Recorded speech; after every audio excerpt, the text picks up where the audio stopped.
Hello and welcome. Good evening. You're watching NDTV Profit. I'm Sanjana. This evening, as the preliminary report into the Air India AI-171 crash lays bare a shocking series of events, from sudden fuel cutoff to a tragic loss of 260 lives on board and on ground, another high-stakes question is emerging. Who bears the cost of this catastrophe? The aviation insurance claims could run into thousands of crores, covering aircraft loss, third-party damage, and compensation to families. But with the cause now pointing to a possible fuel switch malfunction and not pilot error or maintenance lapses, does this strengthen Air India's case for a full payout, or will insurers still contest liabilities given the unprecedented scale of the tragedy? And beyond India's borders, could this trigger a global repricing of risk across the aviation sector, raising premiums for all carriers overnight? To decode the fine print and, of course, the fallout like we have been doing all day, let me quickly go to my guests that are joining me this evening. I'm joined by Aurobindo Handa, retired general and group captain and former AAIB director; Chetan Kashyap, Head Aviation and Specialty Lines of Prudent Insurance Brokers. I also have Captain Sanjay Karve, Civil Aviation Analyst. Thank you so much and welcome to NDTV Profit. Thank you for joining us this evening. Aurobindo Handa, I'm going to come to you, sir. I understand that as someone who has been as part of the AAIB, if you could give us a sense, I don't think you're able to hear me at this point of time.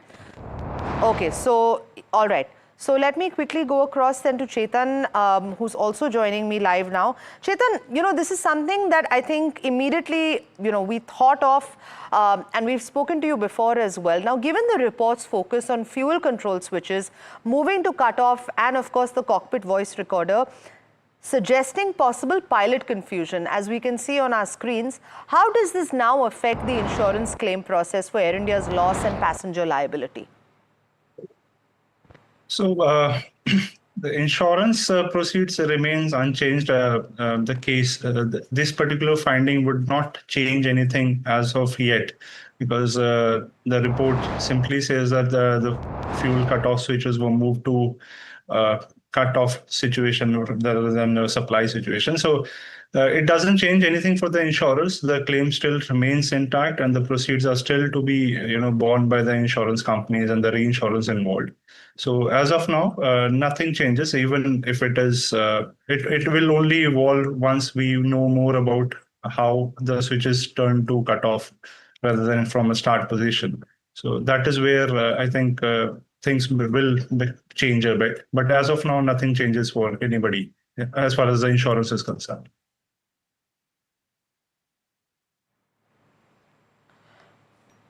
Right. Okay. So when you spoke to us the last time, you also mentioned that it's difficult to ascertain the limit of liabilities due to the crash's cause actually being unclear.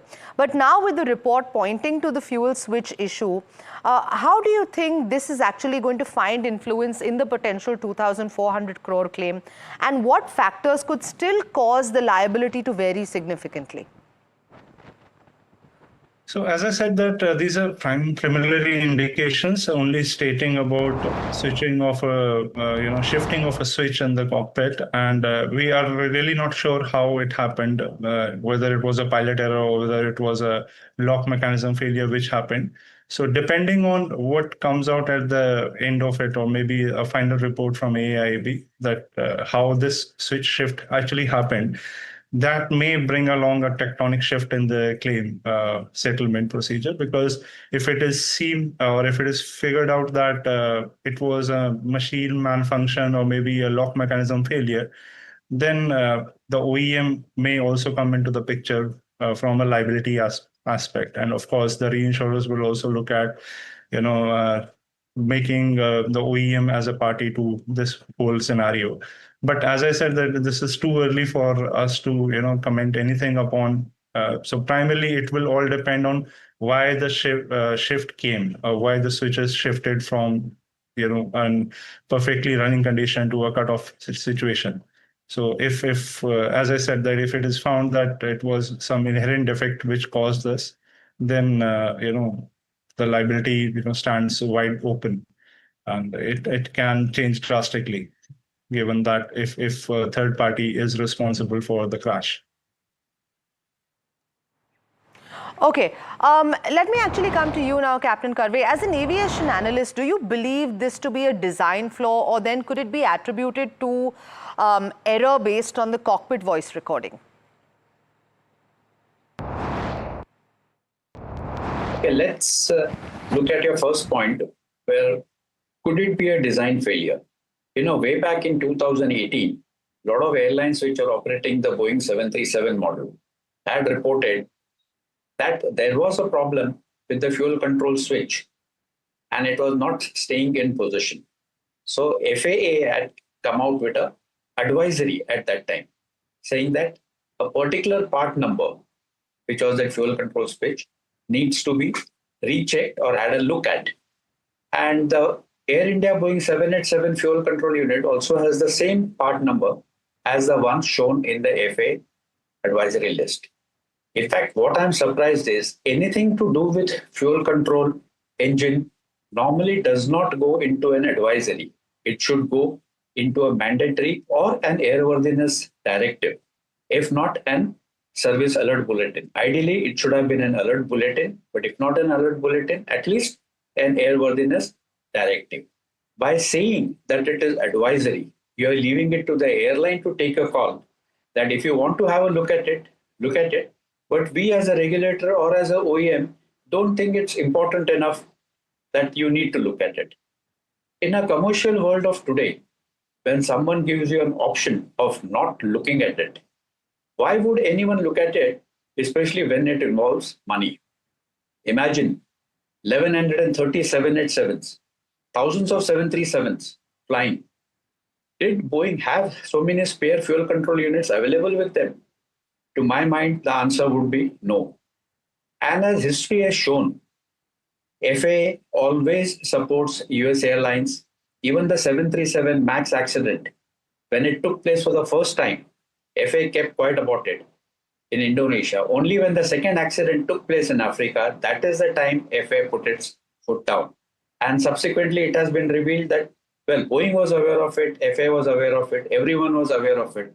And everyone was playing on the statistical probability of 1 in million or 1 in 10 million or 1 in trillion. So to some extent, the fault does lie with Boeing and also FAA.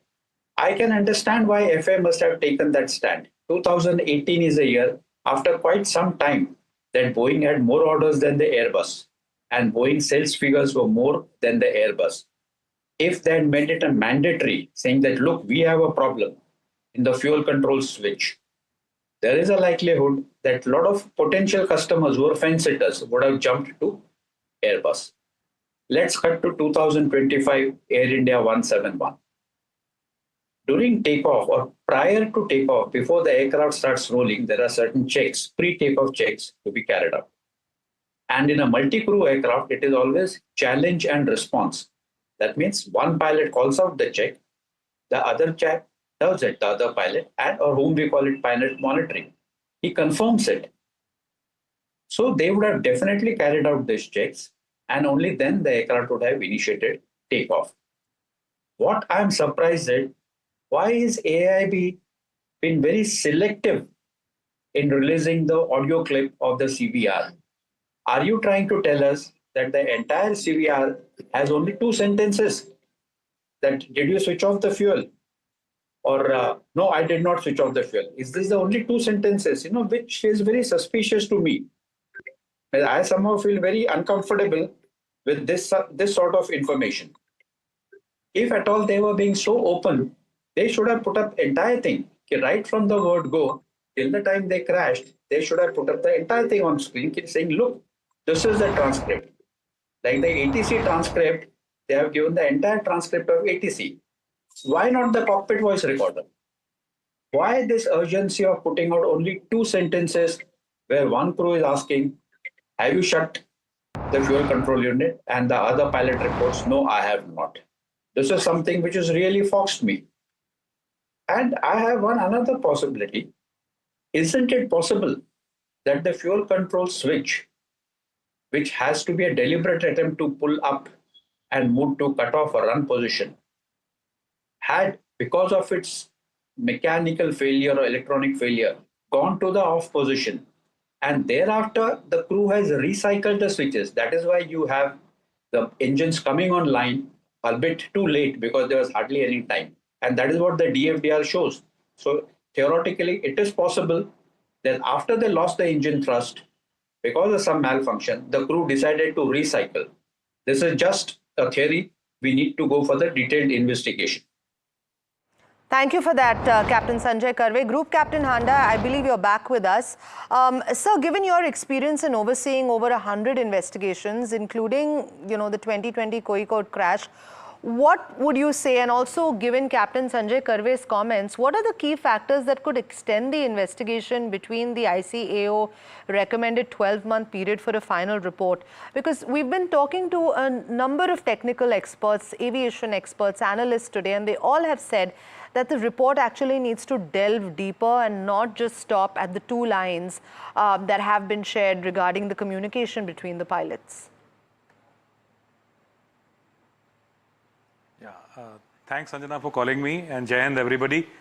I agree with the speakers that it is premature as of now to say pinpoint the blame.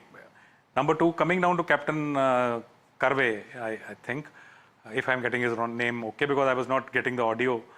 I am in agreement with him that the AIB team has to go into, they have to take a deep dive into all the factors, and which I am more than sure that they will be doing, they will be applying that method of elimination and working out and ruling out that, okay, this system was okay, this system was okay, this system was okay, and then they will come down and further they can, I would say, deliberate on the exact cause or maybe the probable cause of the accident. It is, as of now, even though the report is out, but it just contains the facts. It just contains the facts, what has gone on in that those 30 odd seconds. So it is nothing conclusive. So we shouldn't jump to the conclusion that this report is moving in that line, that direction, or this report is moving in that direction, because we have seen the initial findings and the final findings, they are at variance in majority of the investigations. Thanks. All right, sir. So, given the damage or not to the black boxes that, we've also been talking about, what steps do you now think AAIB will take to ensure data extraction, and under what circumstances would they send the recorders to the original equipment manufacturer such as Honeywell?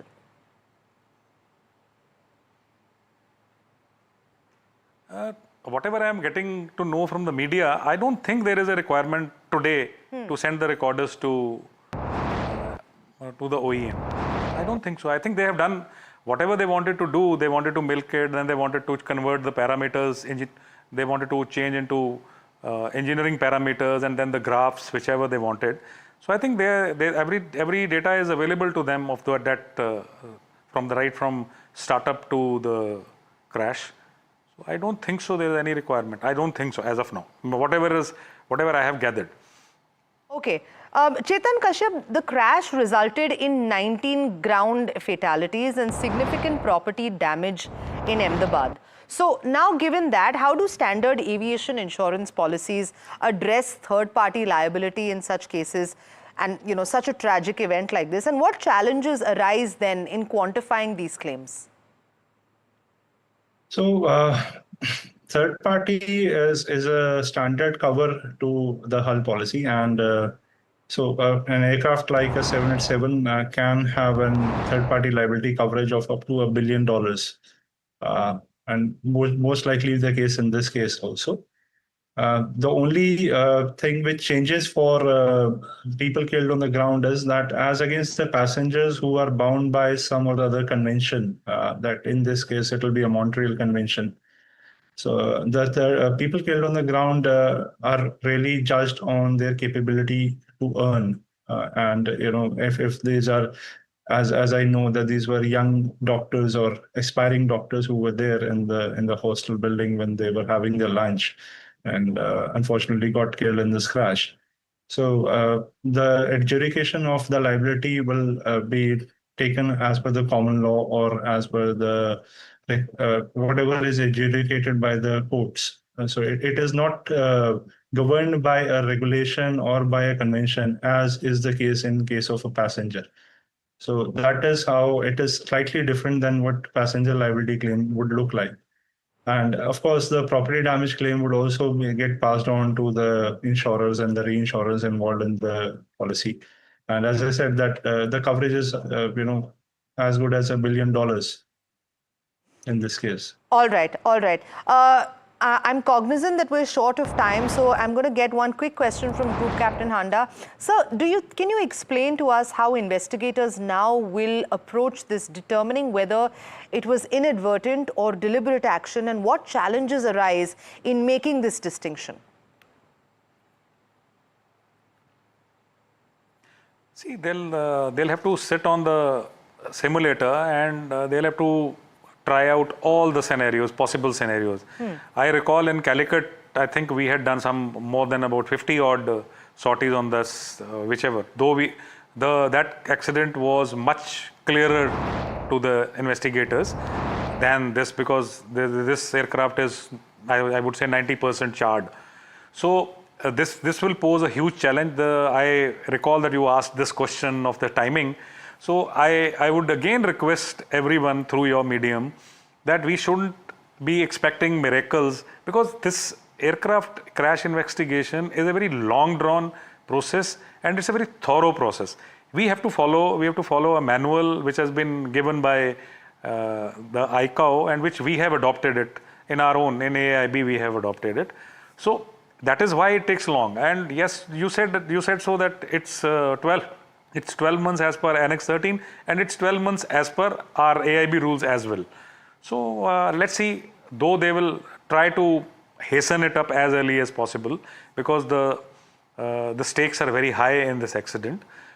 But it can take time, it can take time, and no one can, even the present DG who's there, even he won't be able to tell you the exact thing, because how the things pan up when you further delve into it, so you don't know how the things shape up, All right, sir. Thank you so much for bringing us that insight, and to all of my panelists that joined me this evening. We'll continue bringing you the latest. Remember, this is after the preliminary report of the tragic Air India crash that took place on June 12th was released early this morning.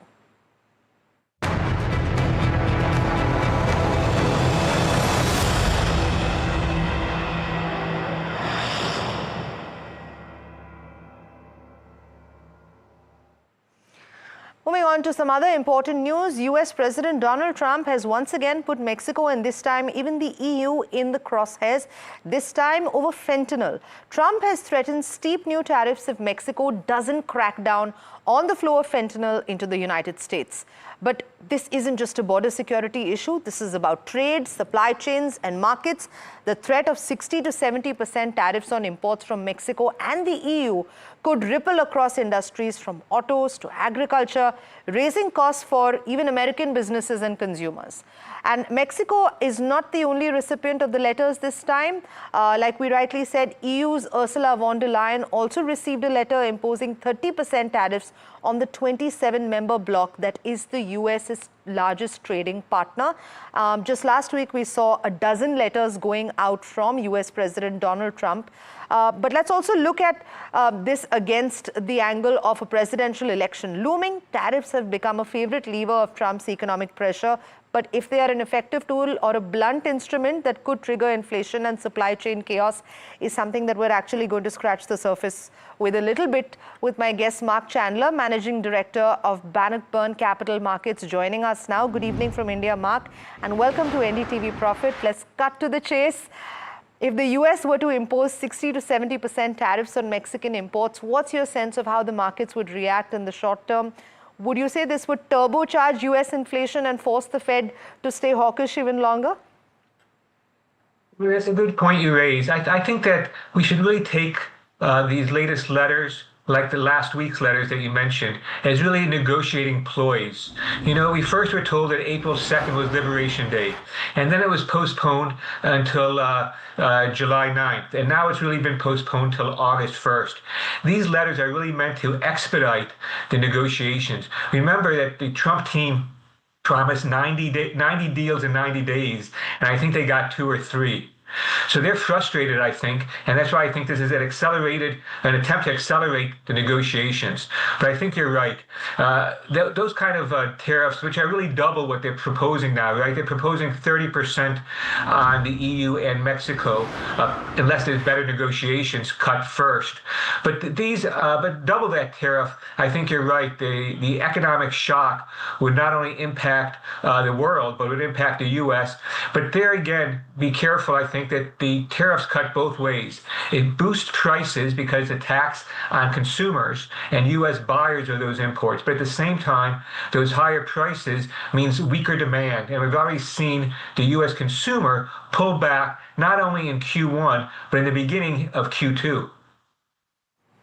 All right. So Mexico is deeply woven into American manufacturing, right? And from autos to electronics. What could this tariff threat mean for cross-border supply chains, and which sectors are most exposed to this then? Yes, the U.S. has pursued this strategy of really continental integration until President Trump. And so we in the United States encourage businesses to locate production in Mexico, take advantage of various things, not just cheap labor, because a lot of the manufacturing is really capital intensive, not so much labor intensive. But in any event, we've established for the last 40 or 50 years this continental integration. And President Trump says it no longer works for the United States, even though the U.S. has never been richer than it is today. And so this is going to be a shock to Mexico, not only through the trade and the integration, but this whole idea of nearshoring and friendshoring, Trump is throwing it out the window with a reshoring focus.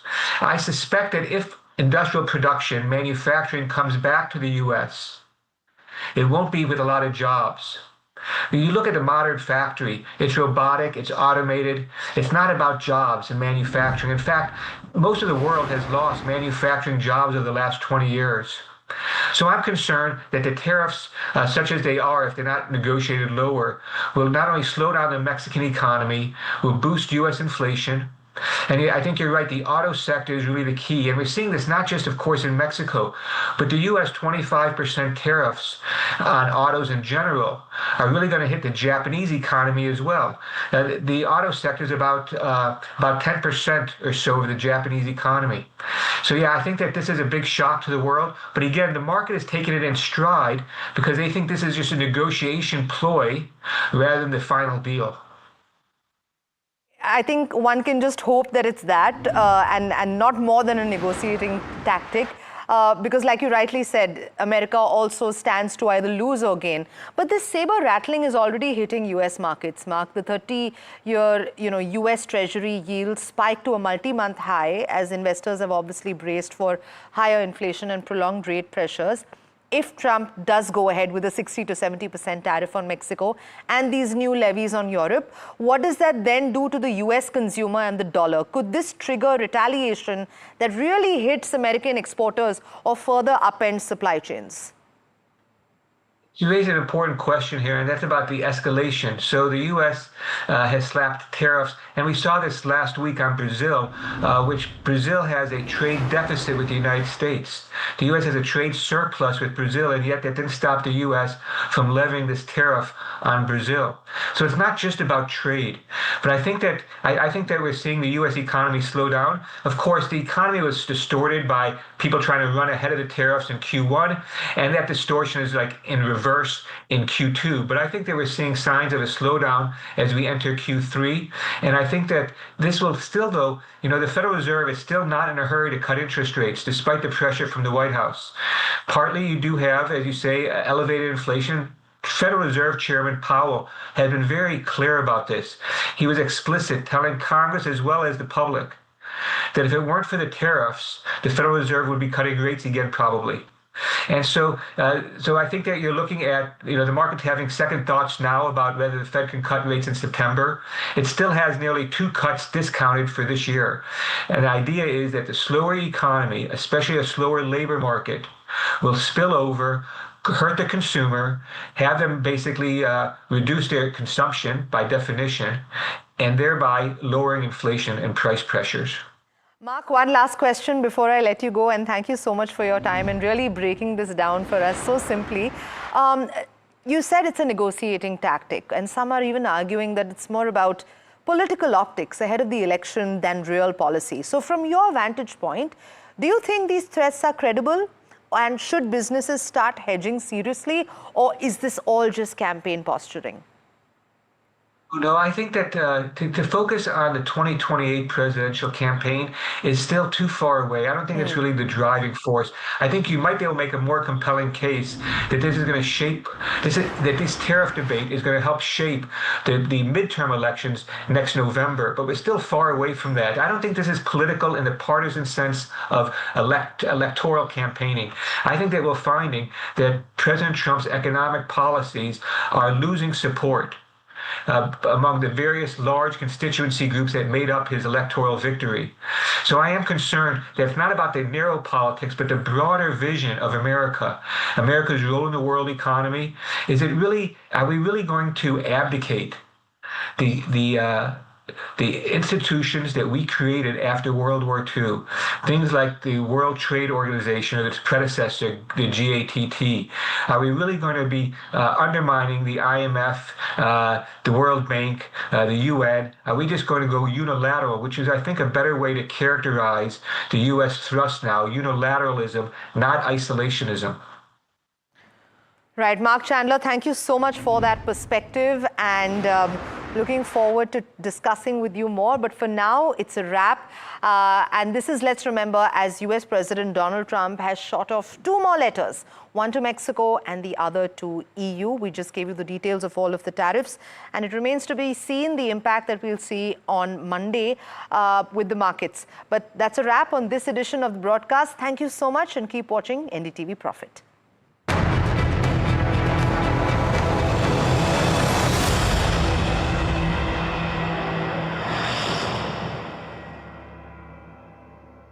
Your own journey has also been so fascinating. You've been with Amazon since 1999. This is a bit of a ghar wapsi for you? I would call it my second innings. Like Shuman Gill was batting in his second inning, he didn't change his thing. So we'll play defense and offense as and when needed.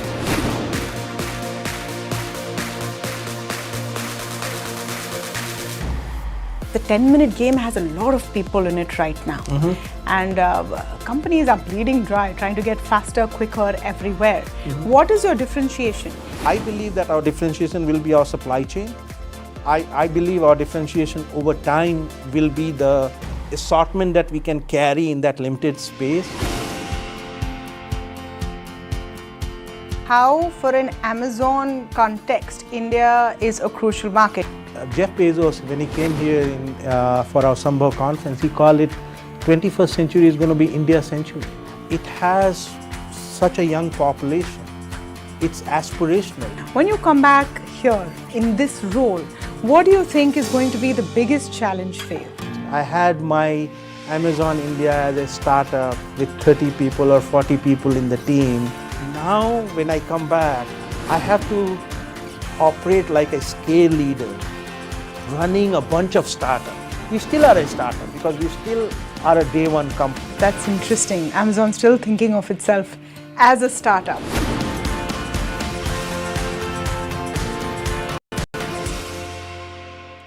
जनता के पास सवाल ही सवाल है। जवाब ढूंढने को वो देखती है न्यूज़ और देखती है यहाँ तो सवालों का मायाजाल है। ऊपर से ये अलग फाइट है, कोई पूरा लेफ्ट तो कोई पूरा राइट है। बीच में मुद्दे के साथ कौन है, जनता को जवाब चाहिए। इसीलिए सवालों की परेड नहीं, मैं लाऊंगा खबरों की कचहरी। मैं शुभांकर मिश्रा, मेरे साथ देखिए कचहरी रात 8 बजे सिर्फ NDTV इंडिया पर। It's the biggest event that markets and economy are looking at. A possible trade deal between India and the United States, which we could hear about any time soon. It will create a seismic shift in the way these two countries trade with each other. Who is going to come out on top of these hectic negotiations? Stay ahead on the story. Catch all the breaking news and the analysis only on NDTV Profit.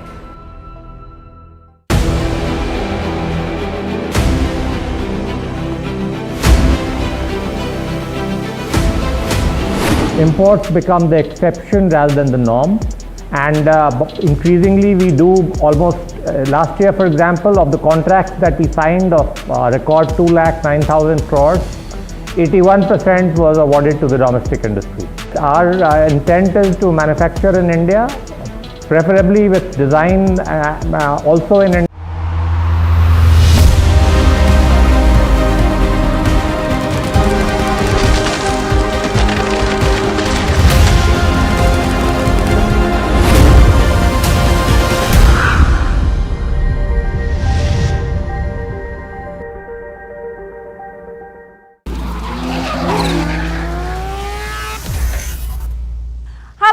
Welcome to the NDTV Auto Show. I'm your host Mugdha Mishra. This year seems to be the year of big EVs.